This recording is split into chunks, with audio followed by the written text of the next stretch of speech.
The stars hung silent across the endless black, their light weak and distant. In that quiet space, far from any trade routes or living colonies, a small, dying station floated alone. Its metal walls were rusted, its lights dim, and its name almost forgotten. Erebus 9. Once it had been a mining post. Now it was nothing but a shell drifting in the dark. A single ship approached the station, old and scarred, its engines coughing faint blue flames. Inside sat Darren Holt, a man who looked as broken as the ship itself. His hands were rough, his face tired, and his eyes empty. He was a mechanic by trade, but now even that title felt useless. He had come here to disappear. There was nothing left for him in the world of men. Once he had worked among great engineers, fixing the fastest ships in the fleet. He had friends, laughter, and even a little sister who called him a hero. But all that ended the day his ship exploded, the day he failed. He couldn't save her. He couldn't save anyone. Since then, he had lived in silence, carrying guilt heavier than any metal he'd ever lifted. He sold the last of his tools, bought the abandoned station for a handful of credits, and set a course for nowhere. He didn't want to rebuild. He just wanted a place to die quietly. When his ship docked with Erebus 9, the airlock creaked open like a coffin lid. The air smelled old, metallic, and dry. Dust floated like ghosts in the weak light. Darren stepped inside, dragging his small bag behind him. "This'll do," he whispered. The power systems were weak but alive. The life support hummed like an old man breathing in his sleep. Darren began restoring what he could, not because he cared, but because it was habit. A mechanic's hands couldn't stay still. He fixed cables, patched walls, and replaced broken fuses. Small things, meaningless things. Every night he sat by the large observation window staring at the stars. They were quiet, distant, and uncaring, just like he wanted. He'd drink from his flask and talk softly to the station as if it could hear him. "You and me, old girl," he'd murmur, his voice heavy with loneliness. Both broken, both forgotten. Days turned into weeks. Nothing changed. He slept when tired, worked when awake, and stared at the dark until his mind felt numb. The silence of the station became his only friend. But on the 42nd day, something happened. An alarm light flickered weakly on the control panel, a sign of an approaching object. Darren frowned. No ships ever came this far. He leaned closer. The scanner showed a small pod drifting through the void, spinning slowly, damaged beyond recognition. He thought about ignoring it. Whatever was inside was none of his concern. Maybe it was wreckage. Maybe it was a corpse. But curiosity, or perhaps something deeper, made him grab his toolkit and put on his suit. The docking hatch opened with a hiss. The small pod bumped softly against the outer dock, sparks flickering from its sides. Its hull was scorched and broken, like it had fallen through fire. Darren aimed his flashlight inside and froze. Inside the cracked pod was a girl. She looked young, maybe 16, but she wasn't human. Her skin was pale and faintly glowing. 2 small horns curled from her silver hair, and along her neck, he could see tiny golden scales shimmering under the light. She was breathing, weakly, but alive. For a long moment, Darren just stood there staring. He had fixed machines, not people, and certainly not creatures like her. He wanted to walk away, but her faint breath caught his heart. It reminded him of another small breath he'd once failed to protect. Without thinking, he reached into the pod and lifted her carefully into his arms. Her body was burning hot like holding living fire. "Easy, kid," he whispered, his voice trembling. "Don't you die on me." He carried her through the silent halls back to the medbay he hadn't used since he arrived. His heart pounded, not from fear, but from something he hadn't felt in months: hope. When he laid her down and saw her chest rise again, a single thought came to him, quiet but clear. Maybe the universe hadn't forgotten him after all. Outside, the stars shimmered faintly, and for the first time in a long while, Darren Holt didn't feel alone. The medbay was cold, but the girl's body burned like a living flame. Darren sat beside her, watching the medical scanner flicker uncertainly. The machine wasn't made for alien life, but he did what he could, patched her wounds, gave her air, and kept her temperature under control. She lay motionless. Her silver hair spread across the table like spilled light. Her horns were smooth and curved, her face strangely peaceful. If not for the faint gold shimmer of her scales, she could almost pass for human. Darren didn't sleep that night. He sat in silence, listening to the quiet hum of the station and the slow rhythm of her breathing. It was strange. For weeks he had wanted silence. Now that he had company, he couldn't stand it. "Who are you?" he whispered to her still form. "Where did you come from?" There was no answer, only the soft hiss of the oxygen tubes. He sighed and leaned back in the chair. "Guess it doesn't matter. You're stuck here now, same as me." Hours passed. The station creaked as it turned slowly in space. Then, as the faint glow of a distant sun passed through the observation window, the girl stirred. Her eyes opened, bright, golden, and filled with confusion. She sat up quickly, her breathing sharp, eyes darting around the room. "Hey, easy," Darren said, raising his hands. "You're safe. You're in my station." She looked at him, her eyes narrowing like a frightened animal. Her voice was soft but strange, with a melodic tone. "Where am I?" "Erebus 9, he said quietly. "An old station. You crash-landed nearby. I pulled you out of the wreck." She blinked slowly, her gaze unfocused. "You saved me?" "Yeah," Darren muttered, rubbing the back of his neck. "Guess I did. You were half dead when I found you." For a moment she said nothing. Then she lowered her head slightly, her voice trembling. "Thank you." It was a simple word, but it hit Darren harder than he expected. He hadn't heard gratitude in a long time, not since before the accident. "What's your name?" he asked gently. She hesitated, touching the golden scales on her neck. "Lyra," she said finally. "My name is Lyra," he repeated. "Nice to meet you, I guess." "I'm Darren." Her eyes softened a little at his tone.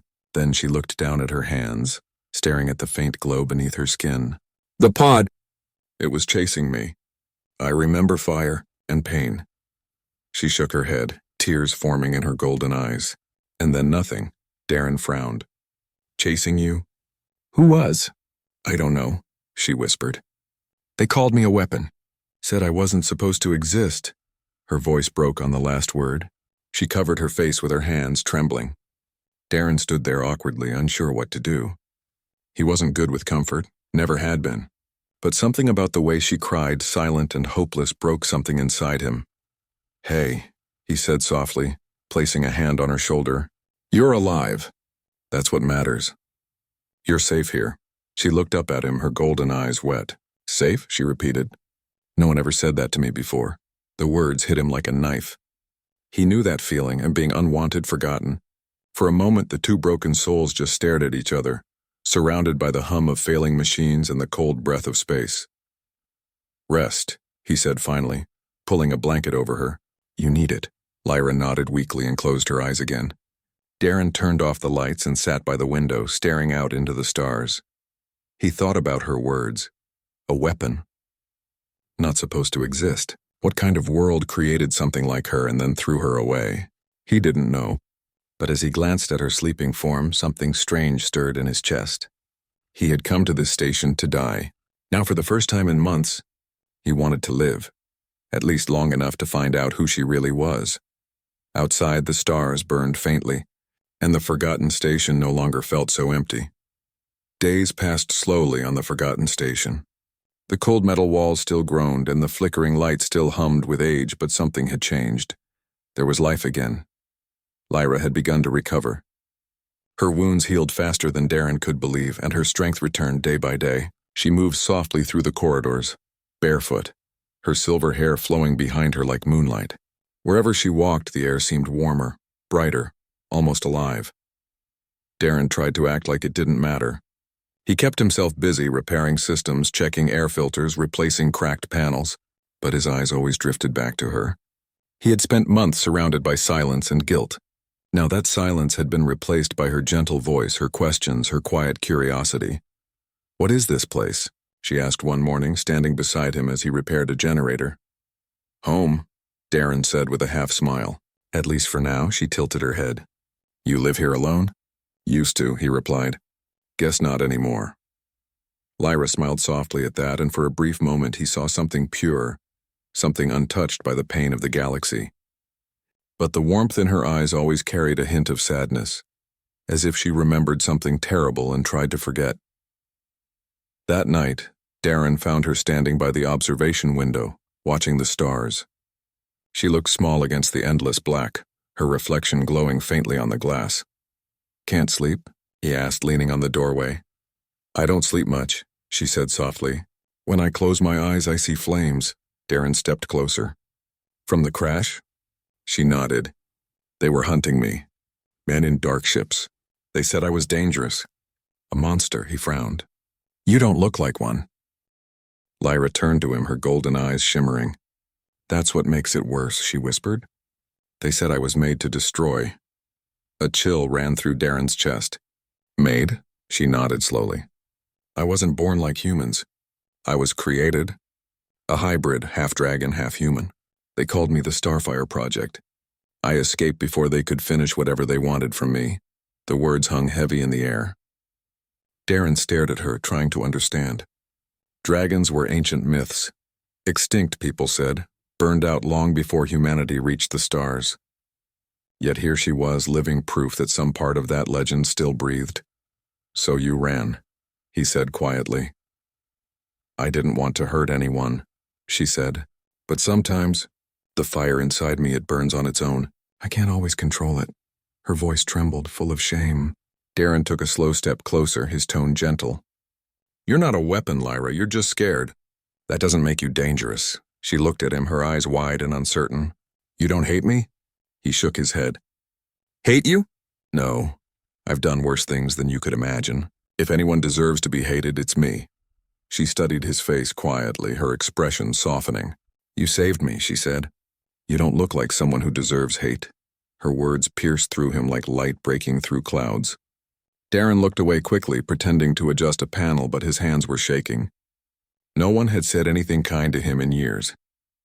That night, as the station drifted through the quiet sea of stars, something strange happened. The main power grid flickered violently, lights flashing red across the corridors.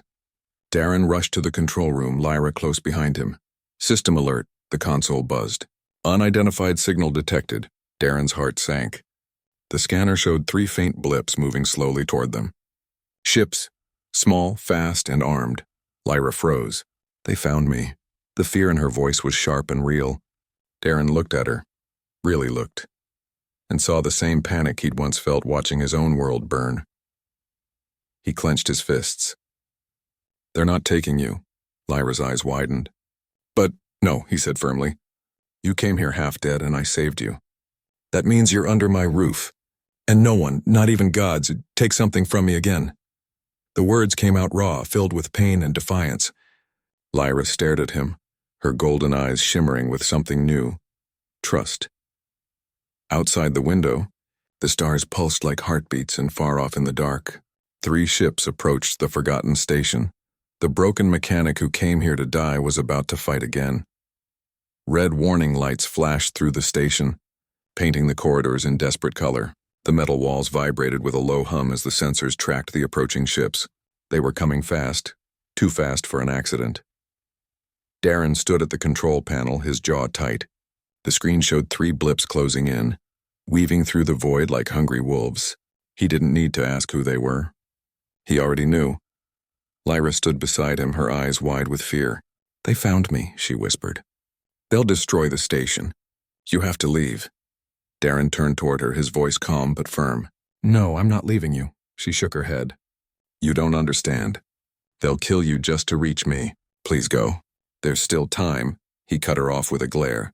I didn't save you so you could die alone. If they want you, they'll have to go through me first. Something in his tone silenced her. She looked at him for a long moment, seeing not a tired man, but someone who refused to break, even when everything else had. The station trembled as the first blast hit the outer shields. Sparks fell from the ceiling like rain. Darren cursed under his breath and began typing commands into the console. The defense turrets are offline, he muttered. Power cells are half dead. This old tin can wasn't built for a fight. Lyra stepped forward. Then let me help. He looked at her, confused. You, she nodded, her eyes glowing faintly gold. The fire inside me. It's energy. I can feed it into your systems. Maybe it'll be enough. For a second, Darren wanted to argue, but time was slipping away. The second blast struck, shaking the whole station. He swallowed hard and nodded. Do it.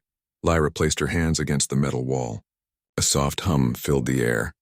Then a flash of golden light spread through the corridor like sunlight breaking through clouds. The lights flickered and then blazed to life. Darren watched, stunned, as power surged through the station's grid. Systems that had been dead for years came alive, glowing bright blue. The turrets outside rotated with renewed strength, ready for battle. "Damn," he muttered. "You're something else, kid." Lyra's face was pale, sweat beading on her forehead. "Hurry," she said weakly. "I can't hold it long." He sprinted to the weapons control, fingers flying across the keys. Outside, the station fired, sharp bursts of light cutting through the black.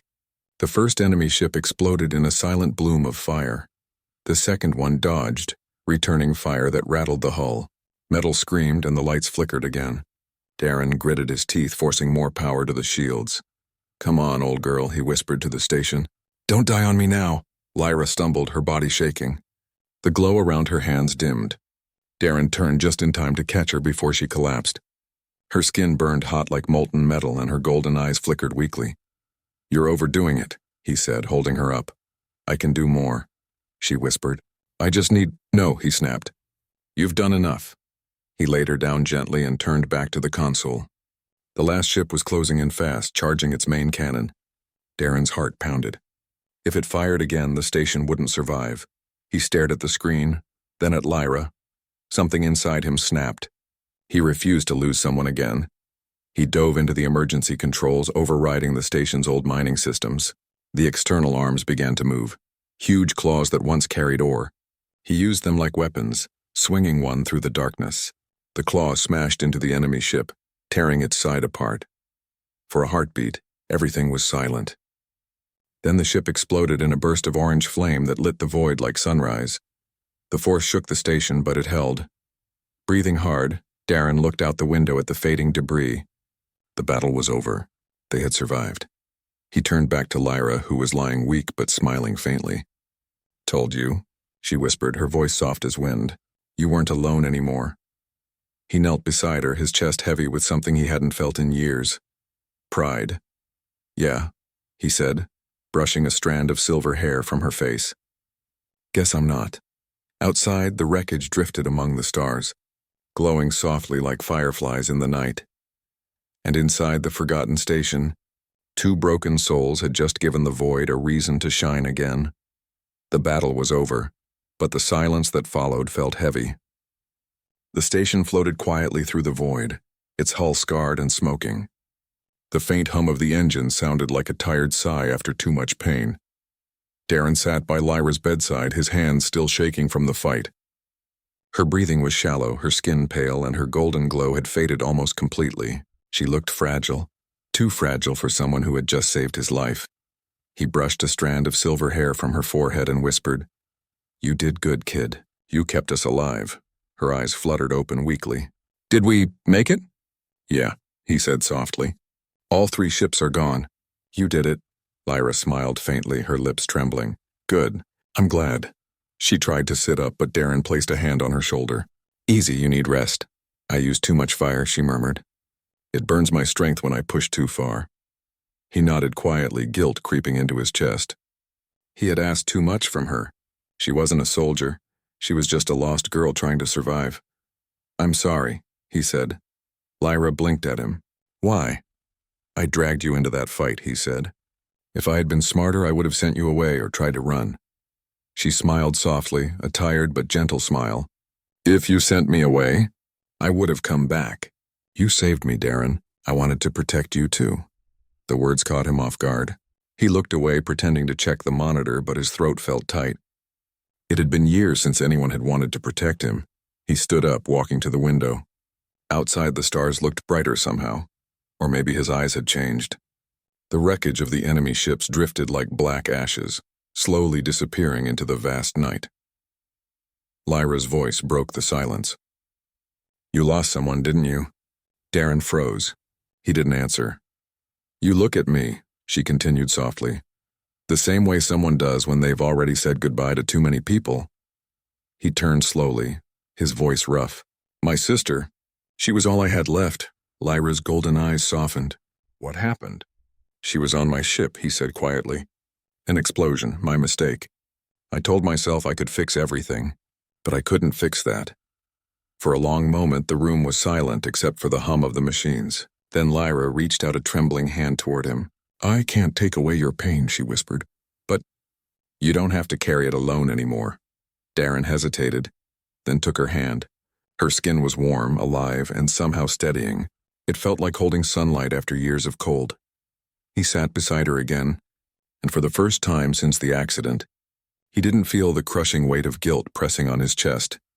They stayed like that for a long time, two broken hearts in the middle of nowhere, holding on to the faint warmth that life had given back to them.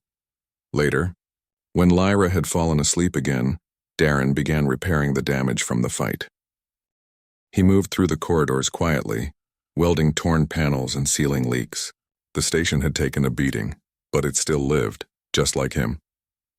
While checking the lower decks, he found something strange. A small device had lodged itself into the outer hull during the attack. It was a tracker, sleek, military-grade, still blinking with a faint red light. Darren's stomach sank. That meant someone else might already be on the way. He brought the device to his workbench and crushed it under a wrench. But even after the light died, the unease didn't fade. Whoever created Lyra wasn't done looking for her. When he returned to the med bay, Lyra was awake again, staring out the window. "They won't stop," she said softly, as if she already knew. "They'll keep hunting me until I'm gone." Darren crossed his arms, his expression firm. "Then they'll have to come through me again." Lyra turned to him, her golden eyes glowing faintly in the dim light. "Why do you care so much?" she asked. He met her gaze with quiet strength. "Because I know what it's like to be hunted by your own mistakes. And because maybe saving you is the first thing I've done right in a long time." Lyra's eyes shimmered with tears she didn't let fall. She whispered, "Then maybe I was meant to find you." Outside, a distant star flared, a silent witness to their fragile peace. And in the forgotten station, the broken mechanic and the dragon girl began to believe that maybe life had given them both a second chance. The days after the battle felt strange, almost peaceful. The damage was mostly repaired and the station hummed again with quiet life. For the first time since Darren arrived, Erebus 9 didn't feel like a tomb. It felt alive. Lyra recovered slowly. The fire that once burned fiercely inside her had dimmed, but it was steady now, calm, warm, like a living heartbeat in the cold metal of the station. Every morning, Darren would find her by the main window, sitting cross-legged and watching the stars drift by. She looked small against the endless dark, yet her presence filled the room with light. "Do you ever wonder what's out there?" she asked one morning, her voice soft. Darren chuckled lightly, setting down his toolbox. "Used to. Now I just wonder what's still worth fixing." Lyra smiled, but her eyes held a quiet sadness. "I think you've already found it." He looked at her, puzzled. "Found what?" "Something worth fixing," she said simply. Darren didn't answer, but the words stayed with him long after. In the evenings, they worked together, repairing power grids, cleaning the air vents, restoring forgotten corners of the station. It became a rhythm, something gentle and real. Lyra's laughter echoed through the halls, soft and musical, washing away the silence that had once haunted him. But under the calm, something darker stirred. Darren still couldn't shake the memory of the tracker he had found. He didn't tell Lyra about it, not yet. There was no point worrying her, not when she was finally smiling again. One night, while running a systems check, Darren noticed a strange signal coming from the communication array. It was weak, almost hidden like a whisper in the static. He leaned closer, adjusting the controls, and a faint voice crackled through. "Project Starfire. Asset confirmed alive. Coordinates locked." His blood turned cold. They had found her again. Before he could shut down the signal, Lyra walked in. "What's wrong?" she asked, noticing the look on his face. Darren hesitated, but he couldn't lie to her anymore. "They found us, Lyra. Someone sent a signal. They're coming." Her golden eyes dimmed, fear flickering inside them. "I thought I erased my code." "It's not your fault," Darren said quickly. "We'll handle it." "We always do." She stepped closer, shaking her head. "You don't understand. They don't want to kill me this time.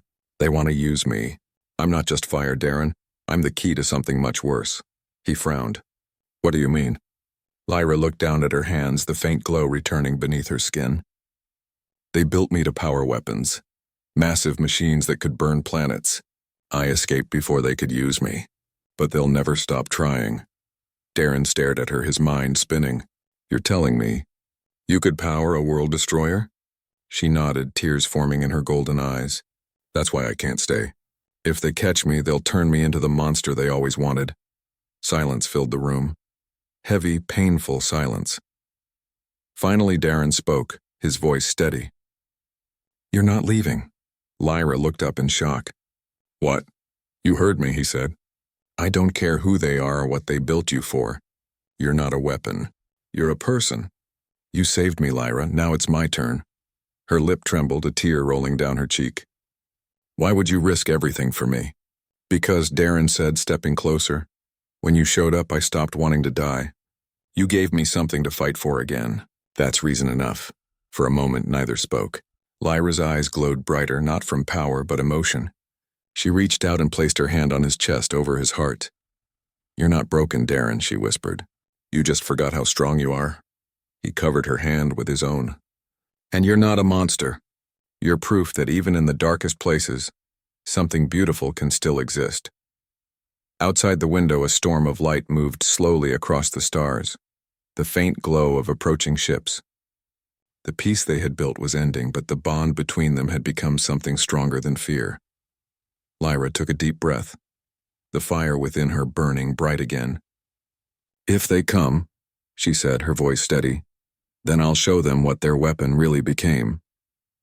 Darren smiled, tired, proud, and ready. Then we fight together.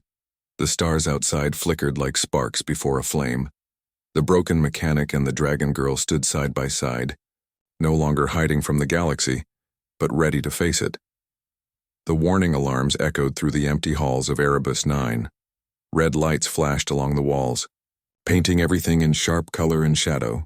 Outside the windows, dark shapes moved, ships without insignia, cold and silent. They had found the station at last. Darren stood in the control room, tightening his gloves. His heart beat like thunder, but his hands didn't shake. He had faced death before, but this time it meant something. Lyra stood beside him, her long silver hair floating softly as her inner light began to burn. The glow around her grew stronger, brighter than any artificial lamp. She looked at him, her golden eyes calm yet full of sorrow. You still have time to leave, she whispered. Darren gave a dry laugh. And miss the fireworks? Not a chance. She smiled faintly, but he could see the fear behind it.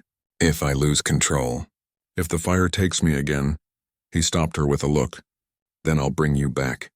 I promise. The ships outside began to open their hatches. Drones poured out, hundreds of metal bodies moving like a dark wave toward the station. The forgotten mechanic and the dragon girl stood alone, but together they looked unstoppable. Darren rushed to the console, rerouting power to the shields. Come on, old girl, he muttered to the station. One last time. Erebus 9 groaned, its systems straining under the sudden energy surge. Panels flickered, lights dimmed, then the shields flared to life, wrapping the old station in a blue cocoon. The first wave of drones hit. Explosions rocked the outer hull. The sound of metal tearing filled the air. Lyra stepped forward, raising her hands. Fire erupted around her, golden flames that danced like wings. The drones that reached the station's surface melted in the heat before they could fire. Darren watched her in awe. She looked like something divine, powerful, fierce, and heartbreakingly beautiful. But he could also see her pain. Every burst of flame drained her. Every wave of energy pulled from her life. Lyra, he shouted. Don't push too hard. She didn't answer. Her eyes blazed with pure light as she spread her arms wide, unleashing a storm of fire that swept through space itself. The invading fleet faltered, ships breaking apart in waves of molten light. But the power inside her began to spiral, wild, uncontrollable. The air around her shimmered with burning heat. Darren ran to her, fighting against the scorching air. Stop, you'll burn yourself out. I can't, she cried. They'll keep coming if I don't finish this. Then let me help. He reached her, placing both hands on her shoulders. The heat seared his skin, but he didn't let go. Sparks danced across his arms and the room filled with a blinding glow. Lyra gasped as his touch steadied her flame. For the first time she felt balance, not destruction, but harmony. Their hearts beat together, their pain and strength intertwined. The fire turned from wild gold to gentle white, spreading outward like dawn across the void. The enemy ships vanished in silence, swallowed by the light. When it finally faded, the station floated quietly again. The alarm stopped. The stars returned. Darren knelt beside Lyra's still form. She looked peaceful, her body faintly glowing. He took her hand. It was warm but growing cold. "Hey," he whispered, his voice trembling. "You did it. You saved us." Her eyelids fluttered open. A weak smile crossed her face. "No, we saved each other." He laughed softly, tears mixing with the dust on his face. "Guess the broken mechanic fixed something after all." Lyra's glow flickered, dimming slowly. "Promise me, you'll keep living. Don't fade away again." He held her hand tighter. "Not without you." She looked at him, really looked. And then her light rose softly, drifting from her chest into the air like tiny sparks. The energy spread through the room, sinking into the walls, the floor, the heart of the station itself. The lights across Erebus 9 came alive, brighter than ever before. Systems restored, air pure, engines humming like a heartbeat.